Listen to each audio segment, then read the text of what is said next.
3,384 मासूम मुसलमानों की लाशें आसमान से देखी जा रही। उनका खून गलियों में फैला हुआ था। उनको मारने वाले और कोई नहीं बल्कि उनकी खुद की अफवाह थी, और मरने वालों का कसूर ये था कि वो अपने बच्चों के लिए खाना तलाश करने के लिए बाहर। Satellite images show rows of bodies. Greatly. The children are hungry. Sudan's paramilitary rapid support force. Pools of blood. Aid groups report. इस वक्त सूडान में दो जनरल SAF के लीडर अब्दुल फतेह अल बुरहान और RSF के लीडर हमदती दोनों सिर्फ गोल्ड और इक़्तिदार के लिए लड़ रहे हैं, और इसके जद में हजारों मुसलमान मारे जा रहे हैं, और UAE की हुकूमत इसे बड़े ही जोरों शोरों से सपोर्ट कर रही है। क्यों? सिर्फ गोल्ड के लिए। दरअसल इस तमाम हालात की बुनियाद बहुत पुरानी है। इस सब की बुनियाद सूडान के आज़ाद होने से ही हो गई थी।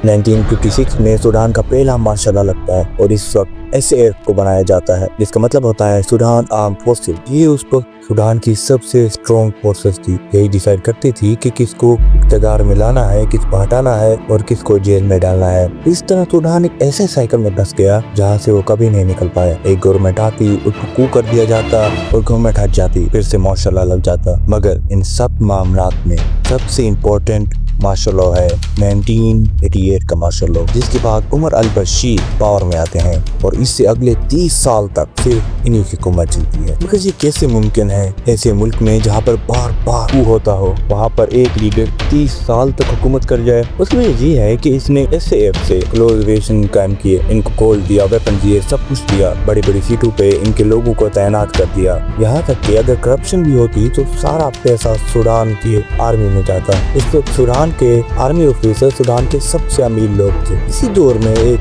रेबेलियन ग्रुप जो सूडान के खिलाफ रहा था, उनको भी अपने साथ मिलाने के लिए पावर, मनी और वेपन्स दिए गए, और फिर कायम किया गया RSF को, रैपिड सपोर्ट फोर्सेस, जिसका लीडर था मोहम्मद हमदान हमदती। इन सब हालात को देखकर जब सारे रिसोर्सेज फौज और RSF को दिए जा रहे थे, तो साउथ सूडान के लोगों ने प्रोटेस्ट किए, और देखते ही देखते सन 2011 में साउथ सूडान एक अलग मुल्क बन। दरअसल सूडान के 70% ऑयल रिजर्व साउथ सूडान में थे। इसके अलग होने की वजह से सूडान की इकोनॉमी जो पहले से सफर कर रही थी वो बिल्कुल टूट गई। महंगाई और गुर्बत ने पूरे सूडान पर कब्जा कर लिया। सूडान के इन हालातों की बुनियाद बना। लोगों के अंदर गवर्नमेंट के लिए गुस्सा बढ़ने लगा, और सन 2018 में उन्होंने प्रोटेस्ट करना शुरू किया, जो कि आगे जाकर एक रेवोल्यूशन में बदल गया। अब इन सब हालात को अब्दुल फतेह अल बुरहान संभालने के लिए SAF के लीडर और हमदती ने मिलकर उमर अल बशीर को कुर्सी से हटाने का फैसला किया, और इस तरह सूडान का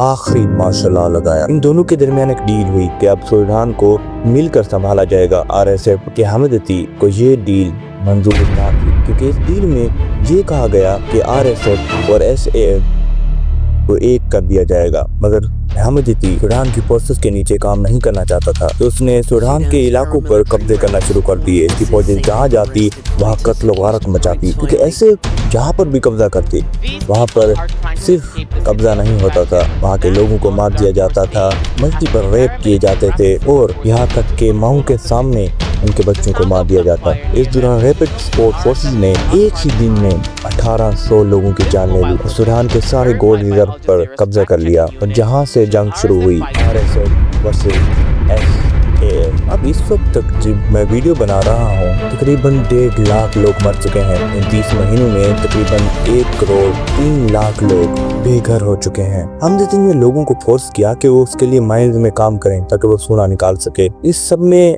यूनाइटेड अरब एमिरेट्स, दुबई का क्या हाथ है? वेल, सूडान का सारा एक्सपोर्ट सोने का ऑलमोस्ट 90% UAE ही खरीदता है, और वहाँ पर वो रिफाइन होता है और दूसरे गोल्ड ज्वेलरी वगैरह में तब्दील हो जाता है।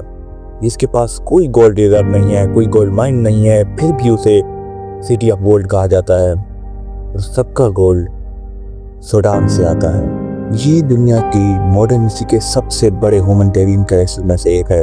UNESCO मॉडर्न हिस्ट्री के सबसे बड़े ह्यूमैनिटेरियन क्राइसिस में से एक कहा है, और तमाम मुल्क हमेशा की तरह सख्त मजम्मत कर रहे हैं। तब इसका कंक्लूजन क्या निकल सकता है? इसका हल यही होगा कि दोनों वर्ल्ड लॉर्ड्स को उनका अपना हिस्सा दे दिया जाएगा। पर मेरा एक सवाल है, इसमें उन मासूम लोगों का क्या जो मर रहे हैं, उनको क्या मिलेगा? सूडान के लोग भले ही हमदती के नीचे रहें یا عبد الفاتح کے نیچے رہیں یا وہ عمر البشیر کے نیچے جس کی بھی حکومت ہو، ہمیشہ نقصان تو ان معصوم لوگوں اور سٹیزنز کا ہوگا۔ ان کے ہیومن رائٹس ہمیشہ اسی طرح وائلیٹ ہوتے رہیں گے۔ اب اس بارے میں کیا سوچتے ہیں؟ یا آپ کو لگتا ہے کہ سوڈان کے مسئلے کو اس طرح حل کرنا صحیح رہے گا؟